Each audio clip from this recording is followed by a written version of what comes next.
មានជណ្ដើរមួយនៅកណ្ដាលភូមិមានរាងរង្វង់ទៅលើមេឃមានពីរដងក្នុងមួយឆ្នាំដោយគ្មានទីបញ្ចប់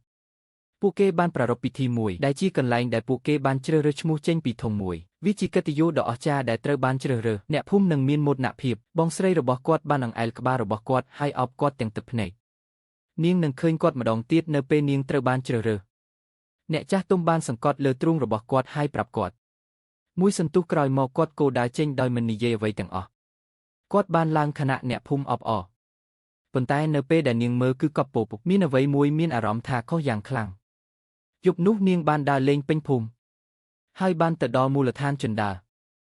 នាងបានឡើងទៅលើដោយពួកគេមិនត្រូវបានគេជ្រើសរើសមានន័យថាឈ្មោះរបស់នាងមិនមានទេប្រសិនបើនាងធ្វើបែបនេះនាងប្រហែលជាមិនបានជួបបងប្រុសនាងទៀតទេប៉ុន្តែនាងមិនអាចអង្រួនអារម្មណ៍សោកសៅនោះទេដូច្នេះនាងចាប់ផ្ដើមឡើងចេញពីភូមិបាត់ខ្លួននាងនៅខាងក្រោមខ្យល់កាន់តែខ្លាំងហើយត្រជាក់នាងបានរកឃើញទ្វារមួយដែលវាបើកដោយសំឡេងធ្ងរនៅខាងក្នុងមានតវែងមួយជាមួយនឹងមនុស្សចម្លែកពីរនៅខាងមុខតួលេខមួយក្នុងចំណោមតួលេខឈានដល់